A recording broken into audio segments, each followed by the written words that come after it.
Jadi secara garis besar operasi dari area leher atau cervical itu dibagi dua, dari depan sama dari belakang.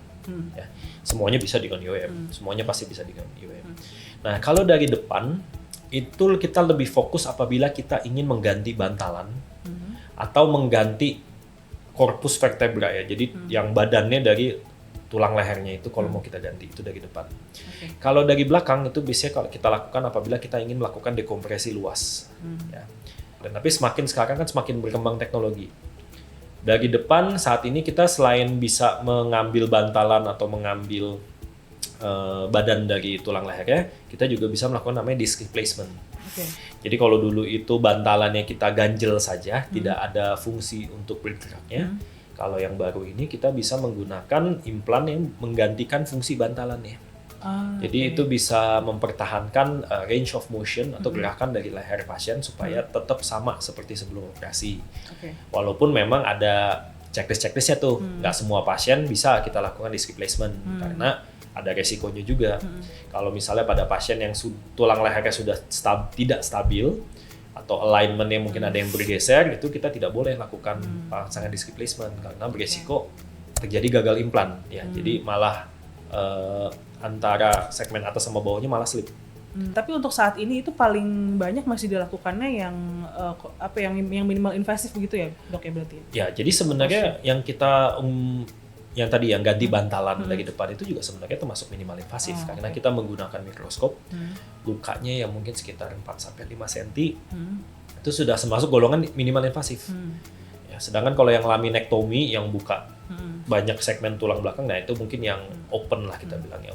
Yang paling mudah hilang itu nyeri. Lalu berikutnya yang mungkin menyusul adalah kebas atau kesemutan.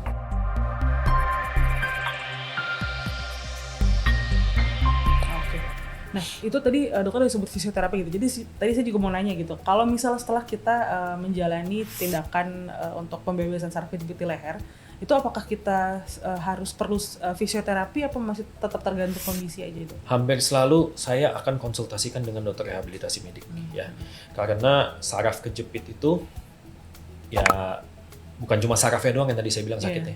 Ototnya juga bisa sakit, sendi-sendinya juga bisa kena. Belum lagi untuk ke depannya, pencegahan jangan sampai terjadi lagi kejepit lagi atau level lainnya kejepit lagi, itu perlu perbaikan postur sama perbaikan kebiasaan sehari-hari. Itu ya bisa dibantu dengan fisioterapi. Oke, berarti fisioterapi itu juga biasanya sebagai lanjutan ya dok ya dari operasi. Kan kadang-kadang ada orang yang atau pasien yang kayak sedikit nggak sabaran gitu mungkin gitu dok ya, jadi kayak udah operasi kok masih nggak enak gitu kan, kadang-kadang ada yang kayak gitu tuh gitu. Tapi kan tetap kita harus fisioterapi juga gitu ya, jadi untuk sobat mandega gitu nanti kalau misalnya ada yang merasakan keluhan di leher terus nanti ternyata ada saraf kejepit di leher dan menjalani operasi dengan kepastian gitu, nanti afternya tetap harus ada kontrol dan juga fisioterapi dan juga mungkin ada masih dikasih obat-obatan juga ya dok. Tentu ya. Biasanya sih obat-obatan yang paling utama ya tentu ada obat antibiotik, ada obat anti nyeri ya, pasti kan bekas kalau operasinya sakit. Sisanya sih lebih ke arah vitamin aja. Untuk kondisi saraf kejepit, walaupun memang itu tidak memandang usia lah ya sebetulnya, tapi kan memang kebanyakan itu untuk orang-orang yang sudah usianya cukup lanjut lah gitu ya, mungkin di atas 40, 50 gitu. Nah, dari dokter sendiri gitu, paling tua pernah menangani usia berapa dok? Pengalaman saya paling tua 82 tahun. 82 tahun ya. Jadi kenapa saat ini kalau usia lanjut itu bisa kita lakukan operasi ya karena dengan minimal invasif ini sebenarnya resiko operasi faktor usia itu tidak terlalu signifikan. Ya, karena kita lukanya kecil, penyembuhannya cepat.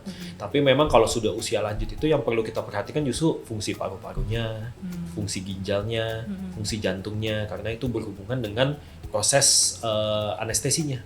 Bius ya. Pembiusannya justru malah lebih beresiko adalah aman tidak pasiennya untuk dilakukan pembiusan. Saya selalu bilang sama pasien-pasien saya selama kalau kita melakukan yang endoskopi atau yang minimal invasif itu faktor umur tidak terlalu berpengaruh. Ya, tapi beda kalau nekan yang operasi besar, yang kita perlu pemasangan implan, pasang pen, nah itu faktor usia akan lebih berpengaruh lah pada keselamatan pasien. Nah kalau untuk pasien-pasien sendiri dok, biasanya itu setelah dilakukan tindakan butuh stay berapa lama di rumah sakit dan kemudian regimennya seperti apa? Apakah dia kemudian harus kontrol setiap berapa minggu sekali dan nanti tindakan lanjutannya seperti apa? Kalau untuk pasien-pasien yang endoskopi atau minimal invasif, rata-rata hari kedua, hari ketiga bisa pulang. Ya. Kontrol ke saya paling 1 minggu aja, 1 kali aja 1 minggu untuk cek luka. Tapi setelah itu harus fisioterapi ya, tadi kita omongin. Kalau saya sih biasanya begitu. Tapi kalau memang luka yang lebih besar, misalnya yang open surgery, biasanya kita baru lepas jahitan sih minggu keduanya. Perawatannya mungkin bisa 5 hari sampai seminggu. Kalau untuk saraf kejepit itu sering ada yang kambuhan nggak sih dok? Di tempat yang sama gitu misalnya? Kalau tempat yang sama, ini kita bicara di leher atau di pinggang nih? Di leher? Nggak terlalu sering ya, lebih sering yang di pinggang ya. Karena di pinggang itu kan bantalannya lebih gede ya. Kadang kan kita tidak mengambil bantalan secara keseluruhan, bisa keluar lagi. Tapi kalau di leher, lebih jarang lah dibandingkan di pinggang. Karena di pinggang kan bebannya lebih kuat ya, lebih berat. Saya mau tanya mungkin yang juga menjadi banyak pertanyaan teman-teman di luar sana gitu ya. Kalau nyeri itu kan, apalagi di leher ya, kita kadang susah bedain ini mana yang salah bantal, mana yang saraf kejepit, apakah emang cuma salah posisi aja gitu. Itu ada perbedaan khasnya nggak sih dok? Nyerinya itu akibat saraf kejepit atau yang lain gitu?